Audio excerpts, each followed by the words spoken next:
함께 말씀 나눌까 합니다. 우리가 바울이 에베소서를 기록하면서 에베소 교회 성도들에게 이야기하고 싶었던 내용이 1장 후반절부터 시작되는 걸 우리는 늘 기억해야 될 필요가 있습니다. 하나님 아버지께서 그리스도 예수 안에서 우리를 택하시고 구원하셔서 장차 갖고 계신 계획이 얼마나 놀라운 것인가, 그리고 그걸 이루기 위해 도대체 하나님이 얼마나 큰 힘을 발휘하고 계신가, 세상적으로 말하면 얼마나 많이 하나님이 투자하셨는가 하는 설명을 하는 중에 장차 우리가 도달할 것이 확실한 걸 확인시키기 위해서 말하자면 그동안 쓴 돈이 얼마인가를 지금 설명하고 있는 가운데 있는 겁니다.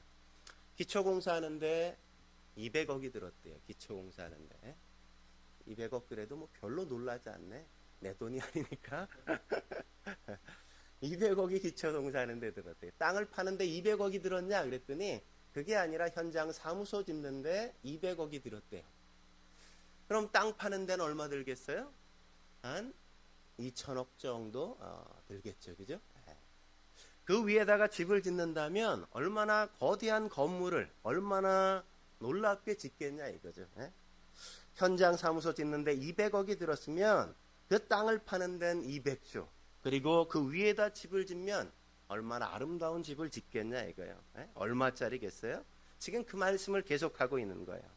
여태껏 바울은 하나님이 우리에게 하신 일이 무언가를 자꾸만 계속해서 확인시킨단 말이죠. 남은 일이 얼마나 대단한 일이고 그 기초공사를 이렇게 거대하게 했다면 앞으로 하나님께서 지으실 집은 얼마나 놀랍게 짓겠냐, 그 일을 지어가다가 결코 포기하는 일이 있을 수 있냐, 그런 일은 결코 없단 말이죠. 왜냐하면 지금 투자한 게 너무나 크기 때문에 중도에 포기하는 일은 결코 없다는 걸 계속 말하고 있는 겁니다. 그렇게 해서 지금 와 있는 결론이 뭐냐? 바로 오늘 19절 말씀이라는 거죠. 19절 같이 한번 읽어볼까요? 19절 읽겠습니다. 시작.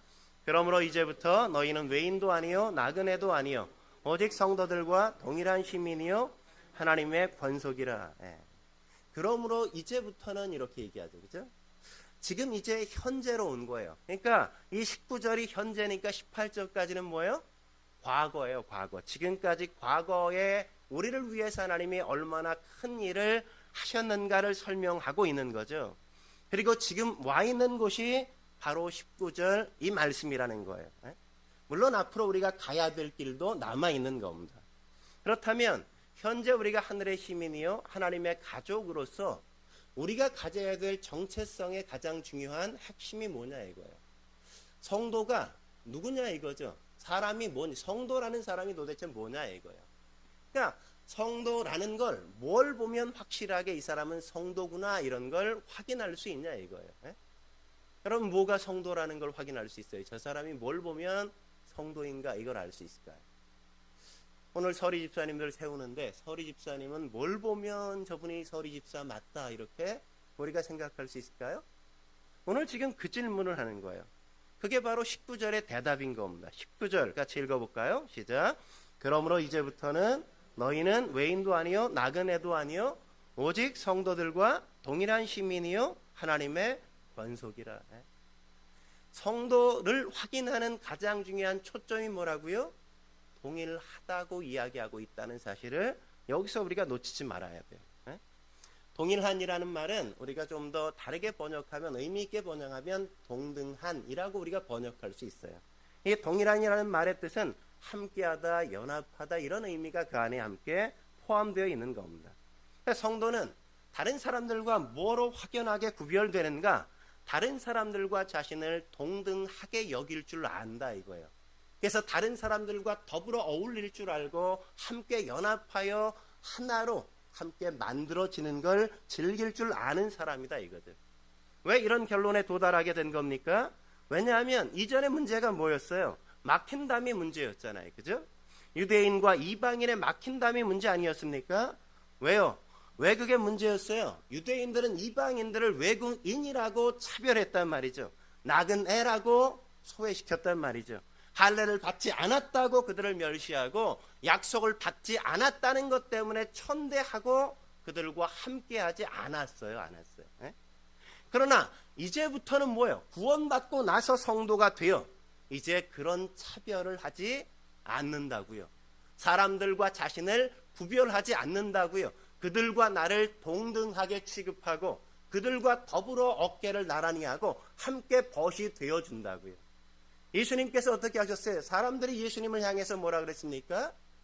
바리새인과 세리들과 창녀들과 함께 벗하고 사셨다고 이야기하잖아요. 그죠? 그들이 친구였다고요. 예수님은 아우 저것들과는 나는 다른 존재야 이렇게 말씀하지 않았어요. 모든 사람들을 동등하게 바라보시고 나도 그들과 동일한 존재라는 사실을 알고 그들과 함께 더불어 어울리고 함께 있기를 즐겨하셨던 분이라는 걸 우리가 기억해야만 된단 말이죠. 그렇다면 우리가 함께 연합하려면 어떻게 해야 될까요? 첫째로 우리는 우리가 서로 다르다는 생각을 경계해야만 된단 말이죠. 다르다는 생각을 우리가 경계해야 돼요. 연합의 반대가 뭐예요? 나눔이고 분리 아니겠습니까? 왜 나눠지고 왜 분리가 되어져요? 가장 큰 원인이 뭡니까? 이런 거잖아요. 난 너와 달라.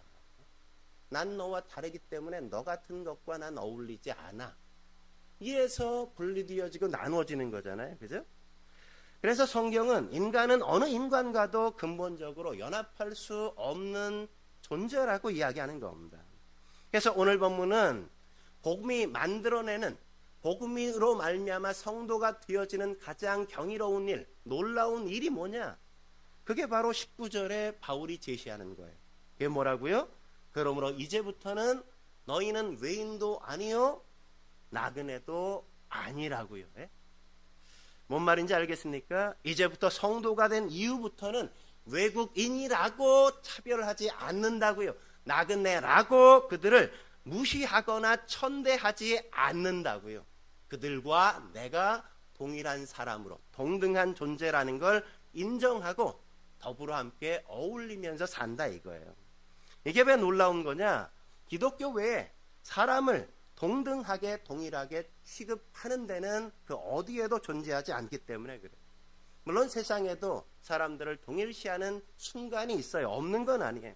어떤 때 공통의 필요가 있을 때 공통의 위협을 느낄 때 사람들은 자신들의 공동의 이익을 위해서 마음을 합하는 경우가 간혹 있단 말이죠. 그런 말이 있잖아요. 여자들이 친해지면 공동의 적이 생긴 것이다. 이런 말이 있어요. 여자들이 친해지면 공동의 적이 생긴 것이다. 뭐 여자들만 그러겠습니까? 아니죠. 남자들이 자기들이 그냥 속물근성을 드러내서 말할 수 없으니까 괜한 여자들을 끄집어서 그렇게 말한 거란 말이죠. 2차 세계대전 때 윈스턴 처칠이 그런 말 하지 않았습니까? 내 일생의 가장 큰 실수는 연합군의 소련을 포함시킨 것이다. 연합군의 소련을 포함시킨 게 왜 실수예요? 독일과 싸워서 이기려니까 이 깡패 같은 소련도 끼워주지 않으면 승리하기가 어려워. 근데 얜 깡패거든. 같이 하지 않았거든. 근데 끼워줄 수밖에 없었단 말이에요. 그러니까 인간은 그럴 때만 연합한단 말이죠. 그 외에 누구와도 진정으로 연합하려고 하지 않아요. 난 달라. 난 니네와 다른 족속이야. 라고 늘 의시되고 뻐기는 존재가 인간이란 말이죠. 여러분 생각해 보세요. 정말 달라요? 소련과 영국이 다릅니까? 소련은 나쁜 놈이에요. 그죠? 그러면 소련이 나쁜 놈이라는 건 그러면 영국은 착한 놈이라는 겁니까? 그건 아니잖아요. 소련이 나쁜 놈이에요. 그죠? 소련은 나쁜 놈이라는 건 그렇다고 영국이 좋은 놈이 아니라 나쁜 신사라는 거죠. 그죠? 소련은 칼 들고 강도짓을 해서 자기가 나쁜 놈이라는 걸 그냥 드러내놓고 늘 나쁜 짓을 했어요. 그래서 나쁘다는 걸 사람들이 다 알았어. 근데 영국은 다르게 한단 말이에요. 양복을 딱 차려입고 여기에다 볼펜 하나 딱 끼고 아주 점잖하게 양복 차림에 매너 있게 사람들을 말려 죽인단 말이죠. 영국 사람이 다 잘했냐? 그렇지 않아요. 영국이 통치했던 인도는 기독교 국가가 되지 않았다고요. 만약 인도를 잘 통치했다면 기독교 국가가 되었어야 되잖아요. 그런데 그렇지 않았어요. 여러분 역사상 유일한 개신교 국가였던 네덜란드 같은 경우 인도네시아를 식민지로 삼았단 말이에요. 인도네시아를. 근데 인도네시아가 무슨 국가가 되었는지 아십니까? 회교 국가가 되었어요. 이슬람이 되었다고요. 이슬람이. 왜 이슬람이 됐어요? 네덜란드가 기독교인답게 살지 않았기 때문인 거죠. 그죠? 사실 네덜란드 하면 뭐가 생각이 나요? 풍차우리가 생각나는데 사실 네덜란드는 신학으로 유명한 나라예요. 현대 신학이 꽃피웠던 나라가 네덜란드예요. 그러니까 기독교 사상에 철저하게 젖어 있었던 나라였단 말이죠. 근데 인도네시아를 식민지로 삼았을 뿐만 아니라 인도네시아에 소금을 공급해 주지 않았어요. 어렸을 때 소금이 없으면, 절 먹으면 염분 섭취가 부족하면 뇌 구조에 치명상을 입어서 IQ가 세 자리 숫자로 올라갈 수가 없대요. 그걸 알면서도 인도네시아에 네덜란드는 염분을 공급하지 않았단 말이에요. 그런 아주 나쁜 짓을 행했는데 왜 그런 짓을 어떤 근거로 했냐? 우리는 선민이야. 이 선민 의식을 가지고 그렇겠단 말이죠. 여러분, 유대인들이 이방인들에 대하여 선민 의식을 가졌던 것처럼 이 네덜란드 사람들도 자기들이 선민 의식을 갖고 사람들을 차별 대우했단 말이죠. 그래서 우린 하나님의 백성이고 너희는 하나님의 백성이 아니니까 너희는 그렇게 당해도 싸, 이렇게 늘 생각하고 대했다는 말이에요. 그 다르다는 걸 차이점으로 부각해서 그들을 차별했다고요. 그래서 선민의식을 가졌다는 사람들은 늘 우월의식을 갖는 걸 언제나 조심해야 된단 말이죠. 그들은 늘 근본적으로 본질적으로 나는 다른 인간이야, 너희와 같지 않아 라는 차별의식들을 가져요. 이처럼 난 달라, 너희는 근본적으로 나와 다른 족속이야 라는 사상만큼 무서운 게 없는 겁니다. 신앙을 가져도 그렇게 나누게 되어 있고 차이를 부각시켜서 그들을 구별해서 복음을 잘못 이해하게 만든단 말이죠. 그게 오늘 본문이 맞는 결론이란 말이죠. 복음은 다르다는 걸 구별하게 만들지 않는단 말이에요. 복음은 차이가 없다고 생각하게 이끌어 간다고요. 모든 사람들과 내가 동등한 존재라고 자신의 가치를 사람들 곁에 함께 둔단 말이에요. 그래서 오늘 19절 결론이 그렇게 맺는 겁니다. 그러므로 이제부터 너희는 외인도 아니요 나그네도 아니라고 이야기하는 거예요. 나는 너희를 차별하지 않는다는 거예요. 나는 너희보다 나은 게 아무것도 없는 존재라는 사실을 그는 확인하고 인정하고 알고 있는 거란 말이죠. 그래서 사람들과 더불어 함께 살기로 작정하는 거란 말이에요. 한 걸음 더 나아가서 우리가 함께 연합하려면 어떻게 해야 될까요?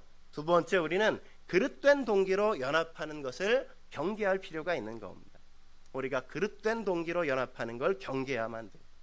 우리가 교회에서 모일 때, 또 아니면 가끔 교계에서 모일 때 그런 기도할 때가 있지 않습니까? 우리가 하나 되게 해 주옵소서, 그렇게 기도한단 말이죠. 왜 우리가 하나 되게 해달라고 기도할까요? 물론 하나 되게 해달라고 기도하는 건 잘못은 아니에요. 예수님도 대제사장의 기도에서 요한복음 17장 11절에 그렇게 기도하셨죠. 내게 주신 아버지의 이름으로 그들을 보존하사 우리같이 그들도 하나가 되게 해 주옵소서, 이렇게 기도했단 말이에요. 예수님이 그렇게 기도한 이유는 삼위일체 하나님이 한 몸이신 것처럼 모든 교회 역시 성도들은 다양하지만 그러나 그들이 예수 그리스도를 머리로 해서 한 몸을 이루어야 된다는 사실을 알기 때문에 그렇게 기도한 거예요. 근데 우리가 하나 되게 해달라는 기도의 목적은 거기에 있지 않고 좀 다른 데 있다는 사실을 우리가 부정할 수 없어요. 다른 목적으로 우리가 기도할 때가 많단 말이죠. 어떤 목적으로? 두 가지의 목적이 있죠. 하나는 인정받고 싶은 욕구가 있기 때문에 그렇게 기도한다고요. 성도들이 묻는 질문 가운데 그런 질문 많이 하잖아요. 왜 로마 캐톨릭은 하나인데 왜 개신교는 그렇게 교단이 여러 개인 겁니까? 왜 맨날 나눠지고 갈라지고 찢어지는 겁니까? 장로교는 뭐고 감리교는 뭐고 성결교는 뭐고 왜 침례교는 왜 그렇게 존재하는 겁니까? 왜 그렇게 나눠져요? 이렇게 묻잖아요. 왜 이런 질문을 해요? 질문하는 근본 원인이 어디 있어요? 세상 사람들이 너희는 맨날 싸우고 다툰다는 것 때문에 손가락질 하기 때문에 그런 생각을 할 때가 있잖아요. 그죠? 사실 기독교는 근본적으로 나누어져 있지 않아요. 나누어져 있지 않아요. 그렇게 나뉜 건 하나의 이유 때문에 나누어졌어요. 여러분이 학창시절에 교복 입기 좋아했어요? 싫어했어요? 싫어했죠? 그죠? 교복 뭐 안 입어본 세대인가? 다? 네. 교복 입기 싫어했단 말이에요. 어떤 날은 난 좀 빨간 옷을 입고 싶고 어떤 날은 나는 그냥 체크무늬 입고 싶은데 맨날 교복만 입어야 되는 거야. 그러니까 그게 너무너무 싫단 말이죠. 예? 근데 빨간 옷을 입고 싶다고 노란 옷을 입고 싶다고 하는 게 성질이 나빠서 그런 겁니까? 그 사람이 못돼서 그런 거예요? 그런 거 아니잖아요. 그죠? 빨간 옷을 입으면 빨갱이고 노란 옷을 입으면 노랭이가 되는 겁니까? 그런 거 아니잖아요. 그죠? 다양한 교단은 하나님이 얼마든지 허락하시는 하나님의 부요하심의 표현이란 말이죠. 하나님은 하나님을 찾아오는 길이 그냥 선 하나 딱 그어놓고 요 길을 이 안에서만 와야 돼. 그렇지 않으면 너 죽어. 이렇게 말씀하시고 요구하시는 분이 아니란 말이죠. 하나님 앞에 올 때는 그냥 편안하게 느릿느릿 걸어와도 되고 달려와도 되고 그냥 껑충껑충 뛰어와도 괜찮단 말이에요. 에? 그런데 우리는 자꾸만 그게 나뉘게 된 원인이라고 자꾸만 생각할 때가 많은 겁니다. 그렇지 않다고요. 그게 나뉜 게 아니라 반찬이 여러 가지고 내가 입을 수 있는 옷이 많은 것처럼 교회가 다양하게 우리가 함께 하나님을 경험하고 섬길 수 있는 장이 이렇게 많이 있다는 하나님의 부요하심, 하나님의 풍요로움의 표현이 기독교의 교단들로 나타나 있는 거란 말이죠. 근데 왜 우리는 자꾸만 하나 되게 해달라고 기도합니까? 하나 되지 않으면, 하나 되면 무슨 유익이 있는 거예요? 우리가 하나 되지 않으면 어떤 손해를 보는 겁니까? 많은 교회가 있고 많은 교단이 이렇게 나누어지는 게 어떤 손해를 우리에게 가져다 줘요? 세상 사람들에게 손가락질 받는 그런 손해를 가져다 준단 말이죠. 인정을 받지 못하게 만들어요. 쟤네는 맨날 싸워. 쟤네는 맨날 또 찢어졌어. 뭐 이런 욕을 먹으니까 그게 싫은 거죠. 그렇다면 다시 한번 생각해 보세요. 우리가 그렇지 않고 그냥 찢어지지 않고 갈라지지 않고 한 군데 모여서 함께 예배드리고 한 교회 안에 모두가 함께 있으면 세상이 우리를 우러러보고 존경했을 거라는 겁니까? 우리가 함께 모여서 예배하고 교단이 나눠지지 않으면 예수 안 믿던 사람들이 우리를 사랑해서 나도 예수 믿을게요 이렇게 나온다는 얘기예요? 그런 것도 아니란 말이죠. 저쪽 사람들은 우리가 뭘 해도 우리를 늘 딴지 걸고 우리의 트집을 잡을 사람들이란 말이죠. 만일 우리가 전부 한 교회, 한 교단 안에 속해 있으면 세상 사람들이 뭐라 그러겠어요? 너희는 속부 없어? 맨날 똑같이 모여가지고 도대체 뭐해? 그렇게 또 딴지를 걸고 비난하지 않겠습니까? 세상은 근본적으로 하나님에게 항복하지 않는 사람들이란 말이죠. 자기를 변호할 사람들이고 자기를 변호하기 위해 우리를 물어뜯을 사람들이라는 사실을 우리가 놓치지 말아야 돼요. 우리가 찬송하면 찬송한다고 뭐라 그러고 우리가 기도하면 기도한다고 뭐라 그러고 우리가 성경 읽으면 왜 성경을 읽냐고 딴지를 걸 때가 얼마나 많아요. 여러분이 밥 먹기 전에 그냥 손 모으고 이렇게 기도하는데 내가 기도하는데 왜 옆 사람이 승질을 부려요? 왜 식판을 들고 딴 데로 가요? 내가 기도하는데 왜 내 햄은 훔쳐가는 겁니까? 내 반찬 왜 가지? 아니 내가 그냥 술 안 먹겠다는데 그럼 술값도 절약되지. 내가 회식 자리 끝까지 남아서 기다렸다가 술 다 취한 거 그냥 내가 집에 다 일일이 그냥 다 배달해 드리고 뒤늦게 내가 들어갔는데 왜 술 깨고 나면 너는 왜 술 안 처먹냐고 그렇게 승질을 부리는 이유는 뭐예요? 에? 술을 먹으면 무슨 그리스도인이 술 먹냐고 또 비난하고 술을 안 먹으면 또 안 먹는다고 뭐라고 딴지를 걸고 에? 세상은 우리가 이렇게 해도 뭐라 그러고 저렇게 해도 뭐라 그럴 수밖에 없는 존재들이라고요. 우리가 이렇게 하면 세상이 우리를 인정해 줄 것 같아요? 아니에요. 세상은 하나님 자체, 하나님의 백성에 대해서 언제나 딴지 걸고 물어뜯을 수밖에 없는 존재란 말이에요. 성도들은 그걸 막고 싶어요. 그들에게조차도 내가 괜찮은 사람이라고 인정받고 싶은 욕구가 우리 안에 있단 말이죠. 우린 은혜를 받은 자이지만 아직도 내가 괜찮은 사람이고 잘난 사람이고 굉장히 품격이 있는 사람이라고 인정받고 싶은 욕구가 있단 말이죠. 은혜로 구원을 받아놓고도 우린 끊임없이 내가 잘난 사람이라는 걸 증명해내서 사람들에게 칭찬을 듣고 싶어하는 욕구가 있는 존재들이란 말이죠. 그래서 믿고 나서 가장 많이 하는 얘기가 뭡니까? 사람들이 그렇게 얘기하죠. 난 저 따위로 믿기 쉽지 않아. 아니 어떻게 기도하는데 천박하게 통성으로 기도해? 어떻게 기도하는데 대한독립 만세를 부르면서 기도해? 응?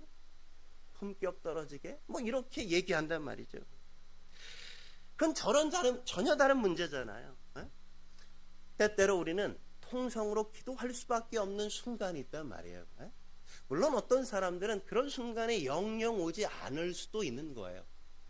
어떤 사람은 울면서 기도할 수밖에 없는 시간이 있어요. 근데 어떤 사람은 그런 경험을 평생 못할 수도 있단 말이에요.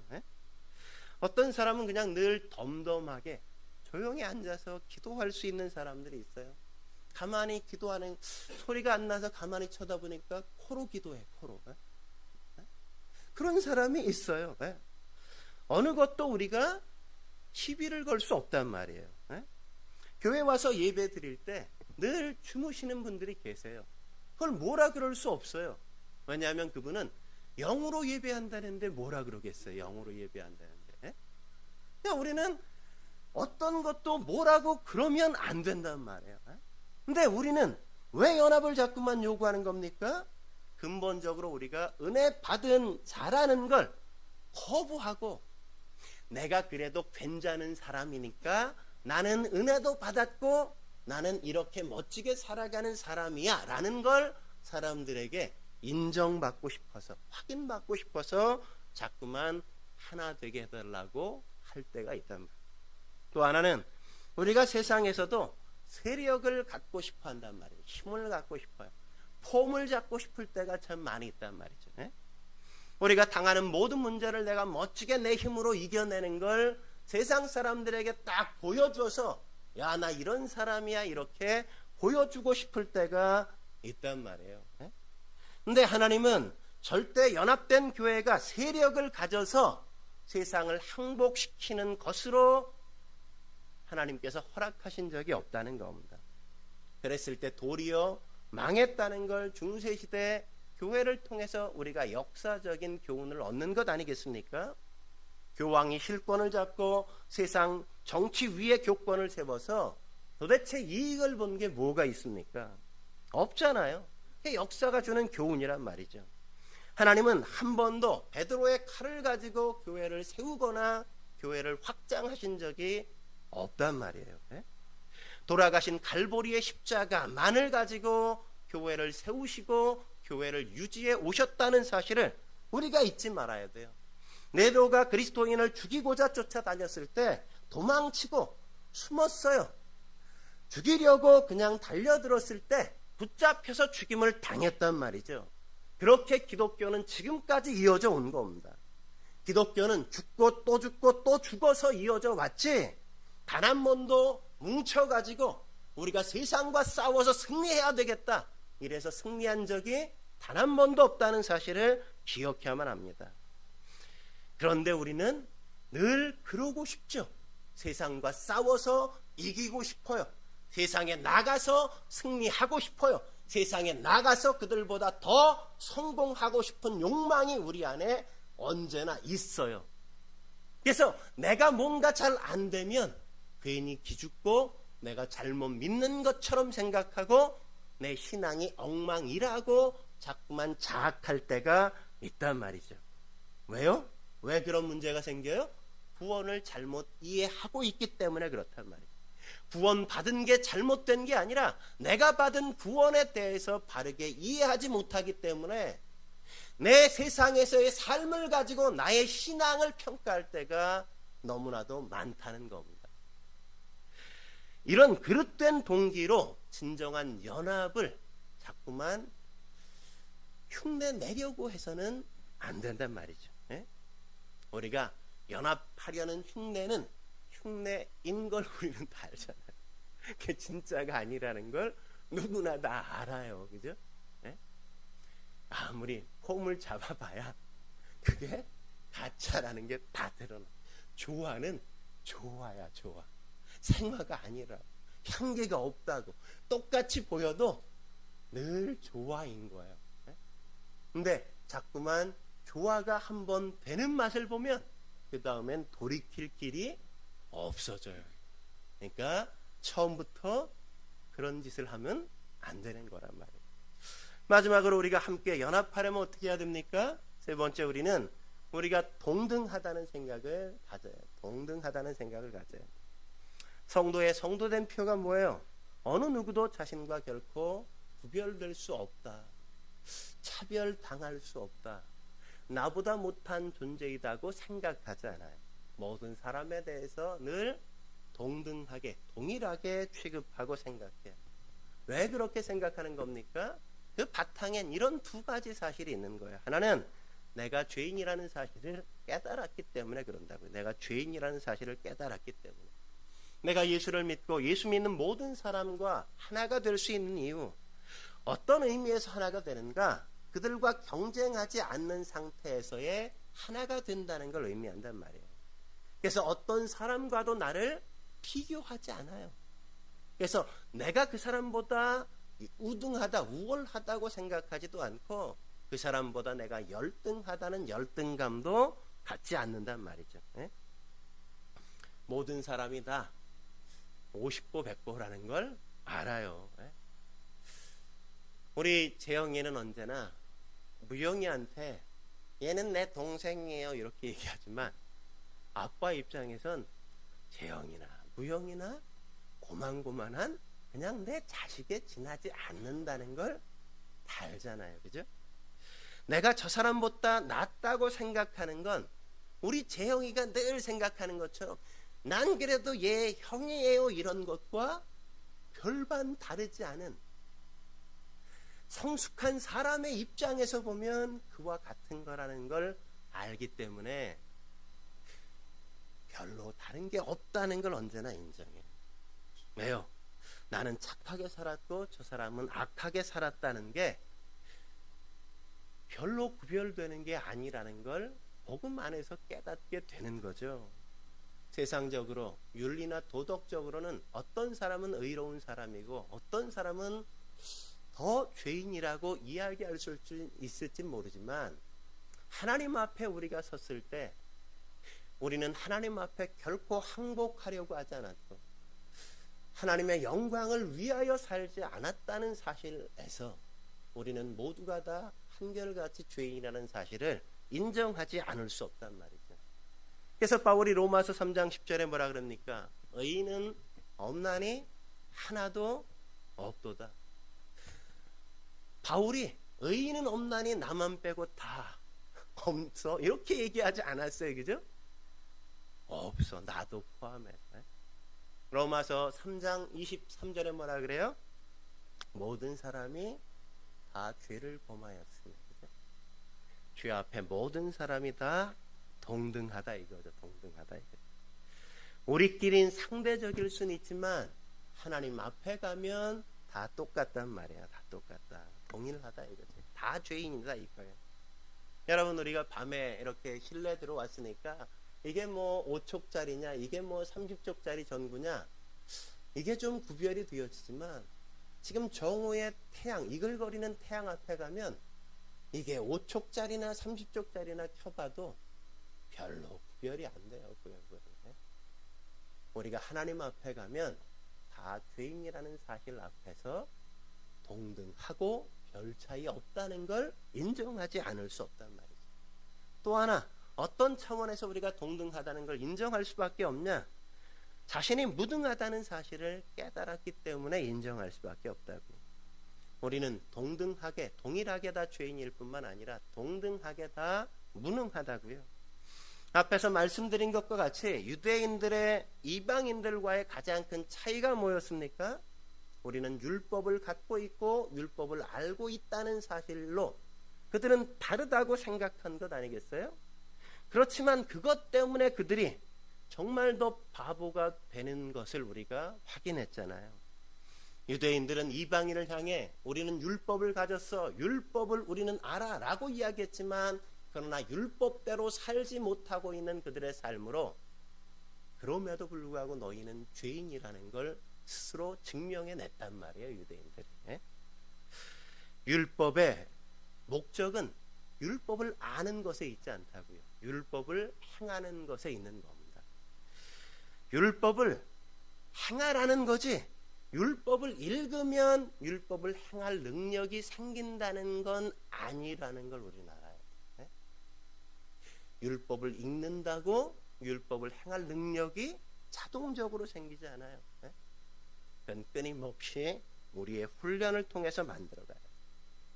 제가 초등학교 때 이 가정이라는 과목이 있잖아요. 그냥 꼭 실습을 하잖아요. 가정이라는 과목에서 음식 만드는 거 이런 거 한단 말이에요.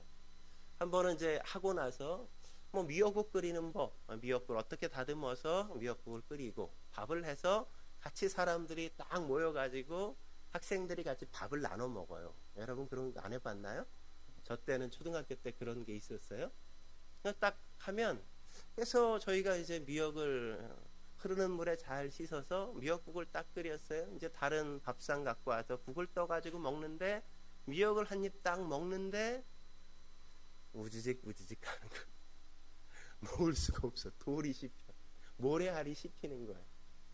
아니 분명히 흐르는 물에 살짝 씻어서 그래야 식감을 제대로 살리고 영양을 잘 보존해서 맛있는 미역국이 된다 그랬는데 끓였는데 돌이 씹히는 거예요. 우리가 배워서 아는 게 능력이 되지 않는다고요. 그걸 배웠다고 그걸 내가 할 수 있다는 건 결코 아닌 거예요. 그건 너무 다른 거라고요. 율법으로는 죄를 깨달아요. 율법이 없으면 탐심이 죄라는 걸 우리는 알지 못해요. 그렇다고 내가 탐심이 죄라는 걸 안다고 내가 탐심을 안 갖냐? 그건 다른 문제라고. 다른 문제. 알지만 아직도 내가 그렇게 살지 못하는 걸 끊임없이 발견하면서 내가 예수의 피를 의지해 성령과 함께 하나님 아버지 앞에 나가 기도하게 되는 것 아니겠습니까? 내가 부족하다는 것, 내가 연약하다는 걸 알아서 하나님 앞에 나가 엎드린단 말이죠. 율법이 확인시켜주는 건 뭐예요? 내게 그걸 행할 능력이 없다는 걸 확인시켜주죠. 그래서 성령을 의지하게 하고 하나님 앞에 내가 죄인 중에 괴수라는 걸 인정하게 하고 내가 버러지들과 같다고 모든 사람과 그렇게 고백하게 만드는 겁니다. 그래서 누구도 차별할 수가 없어요. 난 너보다 나아. 난 너와 다른 존재야. 이렇게 차별해서 그냥 그를 하급 취급하고 나는 고급한 인격인 것처럼 자기를 포장하지 않는단 말이에요. 어떤 자리에서나 사람들과 더불어 어울릴 줄 아는 그 멋짐, 그런 것들이 성숙한 사람들의 모양인 겁니다. 제가 미국 사람들을 보면서 제일 제가 어렸을 때 부러워했던 게 뭐냐면 할아버지가 손주의 친구가 되주는 거예요. 우리도 많이 좀 그래졌죠, 그죠? 근데 옛날엔 애가 뭐라 그러면 어디 버르장머리 없이 그랬단 말이에요, 그죠? 어른의 어른다움은 내가 너와 달라 격이 이렇게 얘기하는 데서 오는 게 아니라 그 아이를 품어주고 끌어안아주고 그와 함께 가는 데서 나오는 품격이라는 사실을 우리는 놓치지 말아야 돼. 다름이 아니라 우리가 같다는 생각. 그 사람을 내 곁에 함께 두고 손을 잡고 함께 갈 줄 아는 능력. 그게 그리스도인들에게만 주어질 수밖에 없는 건 예수님이 그렇게 하셨고 성령께서 그렇게 만드시기 때문에 가능하다는 걸 결코 잊지 마십시오. 저와 여러분들이 그런 인생을 사실 수 있게 주의 이름으로 축원합니다. 함께 기도하시겠습니다. 거룩하신 하나님 아버지 주님 앞에서 오늘 우리가 살아야 될 성도됨이 어떤 것인지, 다른 사람과 차별하지 않고 나 자신도 다른 사람들 곁에 함께 서서 그들과 어깨를 나란히 하고 동등한 존재로 함께 위로하고 격려하며 세워가는 그 인생의 동역자, 동반자가 되어질 수 있도록 주여 저희를 이끌어 주옵소서. 우리가 그리하지 않을 때마다 우리 안에 일어나는 거대한 상처와 파괴가 어떤 것인지 우리가 역사와 우리의 삶의 경험 속에 얼마나 많이 함께 경험했습니까? 너보다 내가 낫다는 생각들을 우리가 뛰어넘게 하시고, 나도 그랬던 과거의 연약함들을 늘 기억하면서 그 사람 역시 그 자리에서 함께 자라가고 성숙해질 것을 함께 기대하고 소망하며 그들을 더없이 축복하는 삶을 우리가 함께 걸어갈 수 있게 도와주옵소서. 그래서 교회는 다툼과 나눔과 갈등의 장이 아니라 서로에 끌어주고 안아주고 덮어주고 그들을 세워주는 장으로 함께 서갈 수 있도록 주여 도와 주옵소서. 오늘 우리가 서리 집사님들을 함께 세우는데 그 모든 집사님들의 삶이 그러한 모습을 잘 닮아가도록 주여 도와 주옵소서. 함께 하실 주님을 기대하며 예수님의 이름으로 기도드립니다. 아멘.